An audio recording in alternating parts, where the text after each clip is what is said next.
भाइयों बहनों, हिमाचल के लोगों के स्वास्थ्य की चिंता थी, इसलिए दूर दराज के क्षेत्रों में भी कष्ट उठा करके भी सबने वैक्सीन पहुंचाई। ये हमारा सेवा भाव, लोगों के प्रति दायित्व का एहसास है।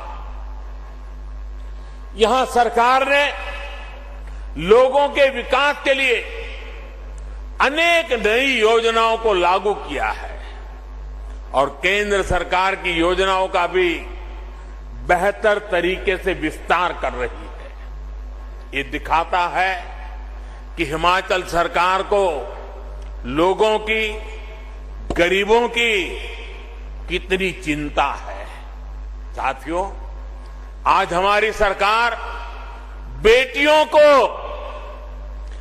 बेटों के समान अधिकार देने के लिए काम कर रही है। बेटा बेटी एक समान, और इतनी बड़ी मात्रा में माताएं बहनें आई हैं तो उनके आशीर्वाद हमें इस काम के लिए ताकत देते हैं। बेटा बेटी एक समान, हमने तय किया है कि बेटियों की शादी की उम्र भी वही होनी चाहिए जिस उम्र में बेटों को शादी की इजाजत मिलती है। देखिए, सबसे ज्यादा तालियां हमारी बहनें बजा रही है।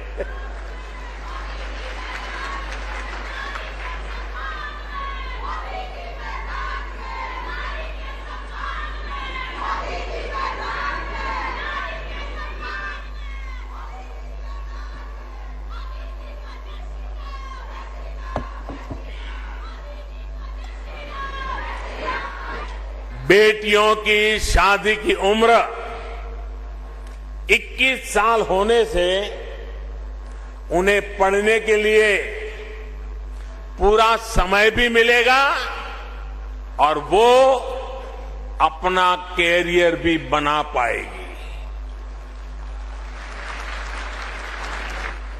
हमारे इन सारे प्रयासों के बीच आप एक दूसरा मॉडल भी देख रहे हैं जो सिर्फ अपना स्वार्थ देखता है, अपना वोट बैंक देखता है। जिन राज्यों में वो सरकार चला रहे हैं उसमें प्राथमिकता गरीबों के कल्याण को नहीं बल्कि खुद के परिवार के कल्याण की ही है।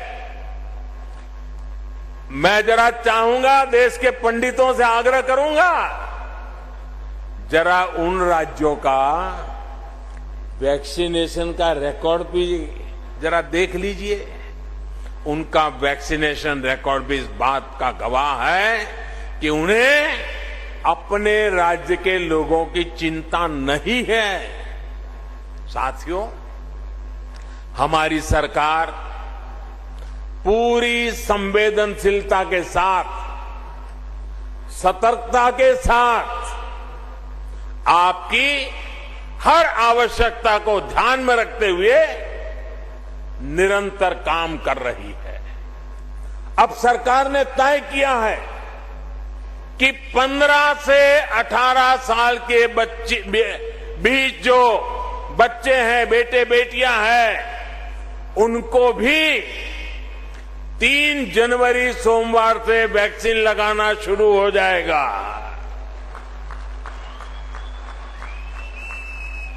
तीन जनवरी सोमवार से अभियान शुरू होने वाला है। मुझे विश्वास है हिमाचल प्रदेश इसमें भी शानदार काम करके दिखाएगा। देश को दिशा देने का काम हिमाचल करके रहेगा। हमारे जो हेल्थ सेक्टर के लोग हैं, फ्रंटलाइन वर्कर हैं, वो पिछले 2 साल से कोरोना से लड़ाई में देश की एक बहुत बड़ी ताकत बने हुए हैं। उन्हें भी 10 जनवरी से प्रिकॉशन डोज देने का काम शुरू होगा।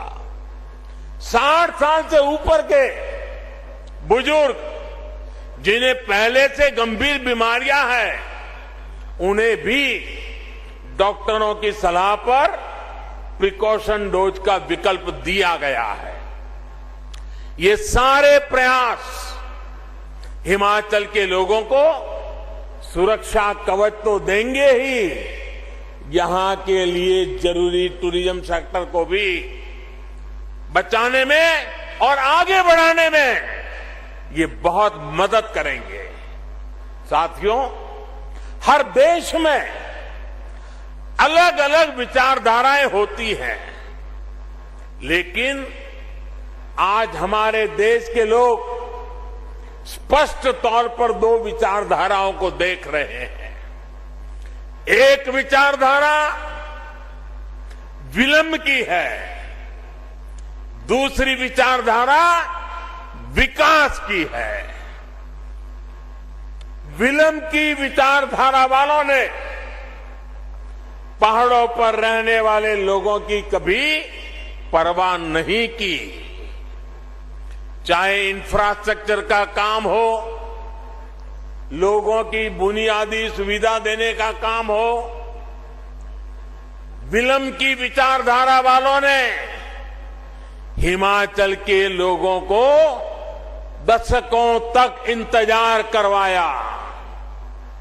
इसी वजह से अटल टनल के काम में बरसों का विलंब हुआ।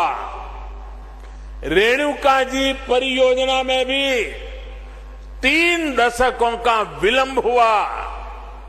उन लोगों की विलंब की विचारधारा से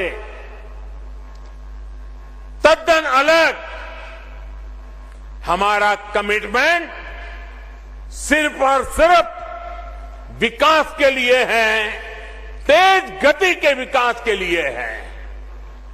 हमने अटल टनल का काम पूरा करवाया। हमने चंडीगढ़ से मनाली और शिमला को जोड़ने वाली सड़क का चौड़ीकरण किया। हम सिर्फ हाईवे और रेलवे इंफ्रास्ट्रक्चर ही विकसित नहीं कर रहे, बल्कि अनेकों जगह हम रोपवे भी लगवा रहे हैं। हम दूर दराज के गांवों को प्रधानमंत्री ग्राम सड़क योजना से भी जोड़ रहे हैं। साथियों, बीते 6-7 सालों में जिस तरह डबल इंजन की सरकार ने काम किया है, उससे हमारी बहनों के जीवन में विशेष तौर पर बहुत बदलाव आया है। पहले खाना बनाने के लिए लकड़ी के इंतजाम में हमारी बहनों का बहुत समय बीत जाता था।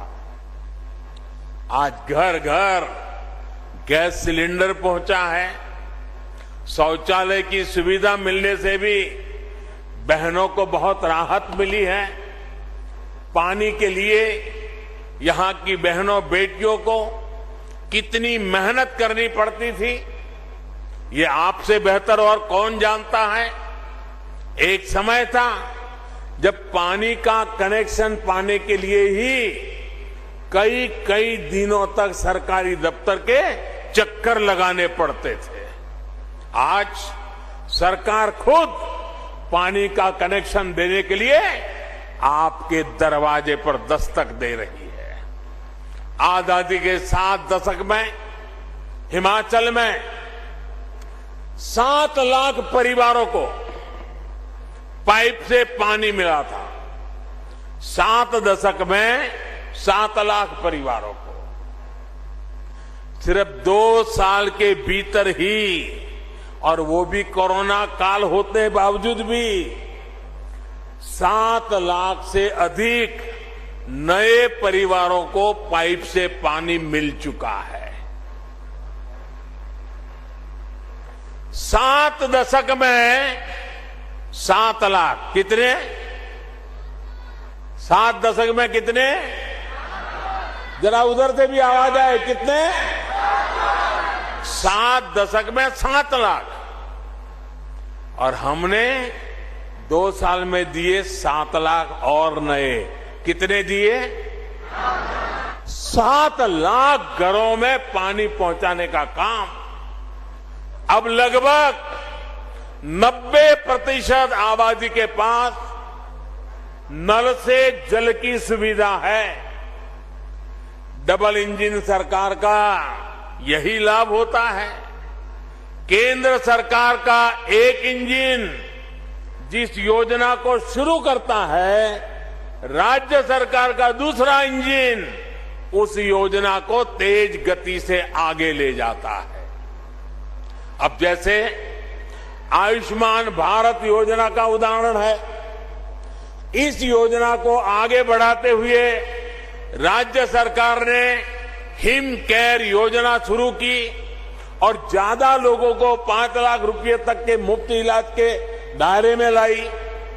इन योजनाओं में हिमाचल के लगभग 1.25 लाख मरीजों को फ्री इलाज मिल चुका है।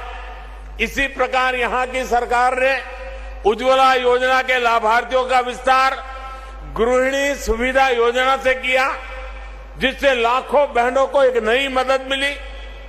केंद्र सरकार इस मुश्किल समय में जो मुफ्त राशन पहुंचा रही है, उसको तेजी से हर लाभार्थी तक पहुंचाने का काम भी राज्य सरकार यहां कर रही है। साथियों, हिमाचल वीरों की धरती है। हिमाचल अनुशासन की धरती है। देश की आन बान और शान को बढ़ाने वाली धरती है। यहां के घर घर में देश की रक्षा करने वाले वीर बेटे बेटियां हैं। हमारी सरकार ने बीते 7 वर्षों में देश की सुरक्षा बढ़ाने के लिए जो काम किए हैं, पूर्व फौजियों के लिए जो निर्णय लिए हैं, उसका भी बहुत बड़ा लाभ हिमाचल के लोगों को हुआ है। 1 रैंक 1 पेंशन का दशकों से अटका हुआ फैसला, विलंब वाली नीति, वो अटका हुआ फैसला हो या फिर सेना को आधुनिक हथियार और बुलेट प्रूफ जैकेट देने का काम, ठंड में परेशानी कम करने के लिए जरूरी साधन संसाधन देना हो या फिर आने जाने के लिए बेहतर कनेक्टिविटी, सरकार के प्रयासों का लाभ हिमाचल के हर घर तक पहुंच रहा है।